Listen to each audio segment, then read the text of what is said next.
You check your phone 186 times a day. That's about every 5 minutes you're awake. Think about it.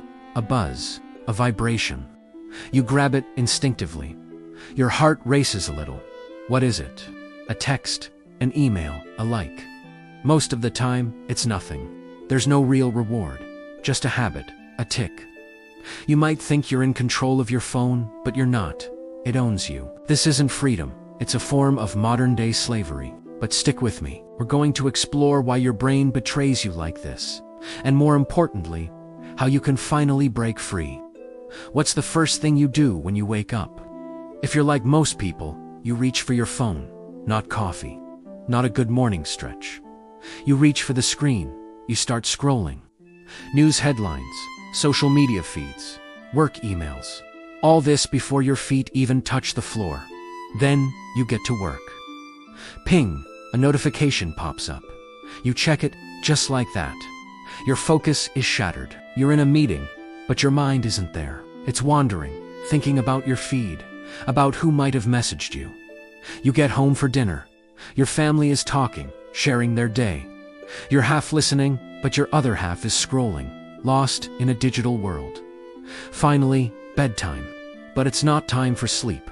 It's time for doom scrolling. Hours vanish into the glow of the screen. Your sleep is ruined.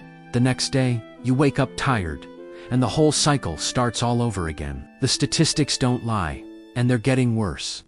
A staggering 57% of Americans now admit to being addicted to their phones. That's a sharp increase from just 47% last year. The average person spends 5 hours and 16 minutes on their phone every single day. Let that sink in. That's 83 full days a year, gone, wasted on pixels. This addiction creates real anxiety. 76% of people feel uneasy leaving home without their phone. More than half, 53%, admit they couldn't last even 24 hours without it. Have you ever felt your phone vibrate in your pocket, only to check and find there was no notification? That's called phantom vibration syndrome. Your body is literally craving a stimulus that isn't even there, just like a junkie jonesing for a fix. This habit infiltrates every corner of our lives. 87% of us use our phones while watching TV. 56% are on them during dinner. 40% even use them on dates. The bathroom is no longer a sanctuary. There's no escape, and the consequences are severe. Our relationships suffer because we're not truly present. Our focus is shattered, making deep work nearly impossible. Our productivity tanks. We know this. Deep down, we feel it. Yet we continue. Why? Because in the short term, it feels good. But in the long term, it's destroying us. Neuroscience gives us the answer. Your phone is a master hacker, and your brain is its primary target. It all comes down to the dopamine system. Dopamine is the pleasure chemical. Every time you get a like, a comment, or a notification, your brain gets a small hit of dopamine. It's the same chemical pathway triggered by addictive drugs and gambling. The system is built on something called a variable reward schedule. It's a slot machine you carry in your pocket.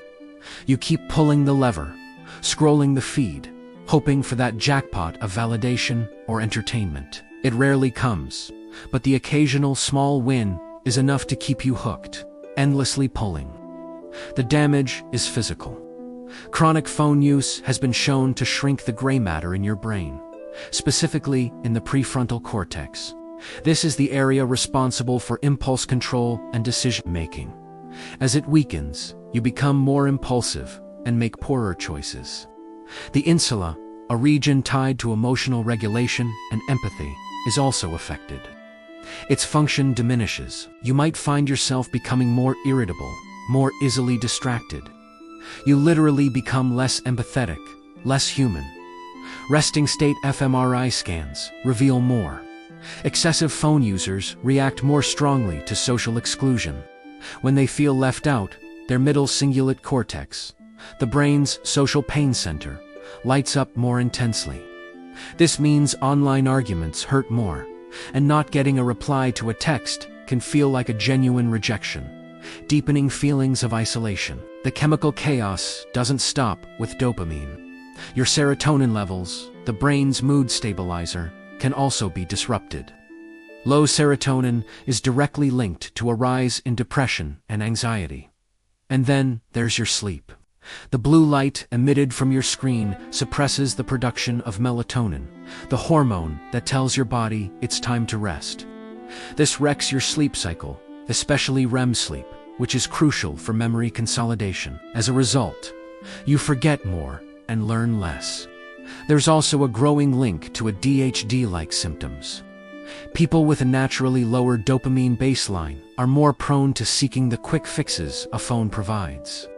But this only worsens their impulsivity and executive function deficits, creating a vicious cycle. You seek stimulation, you get more addicted, and your brain rewires itself for distraction. Our attention spans are collapsing. The myth of multitasking has been thoroughly debunked. Your brain can't actually do two things at once. It just switches between tasks very quickly.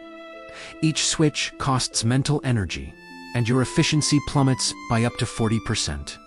You think you're being productive, but you're actually just scattered and ineffective. Don't believe me? Track it. The truth can be brutal. Use the built-in screen time trackers on your phone.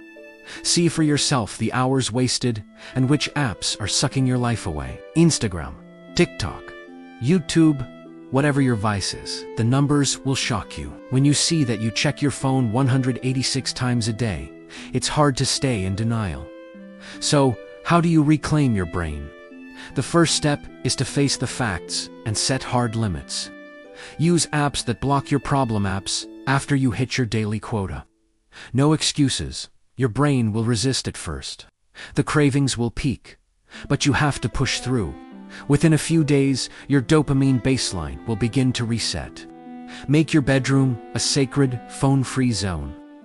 Charge your device in another room overnight. Studies show that after a digital detox, anxiety levels can drop by as much as 16%. Your sleep will improve as your natural melatonin flow is restored. At mealtimes, put all screens away. Talk to the people you're with. Make real-world connections. Your empathy will return. And believe it or not, your gray matter can rebuild over time. Create blocks of time for deep work. Turn off all notifications. Your productivity will surge as your prefrontal cortex strengthens. You don't have to go cold turkey forever. Start small. Try a 72-hour phone-free period. Studies have shown that even this short break can begin to alter your brain's reward circuitry. Your dopamine sensitivity increases, meaning you'll start finding joy in simpler things again, and the cravings will subside. Replace the scrolling with analog activities. Read a book, go for a walk in nature, pick up a hobby you've neglected. As you do this, your brain will continue to rewire itself for the better. Your attention span will extend from the current average of 47 seconds back to minutes, or even longer. To make it last, you have to sustain it. This isn't about total elimination, it's about balance. Schedule a weekly detox day, a full 24 hours to be present in the world. Learn to use your phone as a tool, not let it be your master. Right now, your phone controls you. But you have the power to change that. It starts with an audit of your usage. It continues with creating phone-free zones and times. And it solidifies with a detox to reset your mind, reclaim your brain. Your real life is waiting for you. It's time to act. If this message hit home, hit that like button. Subscribe for more truths that can help you live a better life. And let me know in the comments, what's your biggest phone sign? Thanks for watching.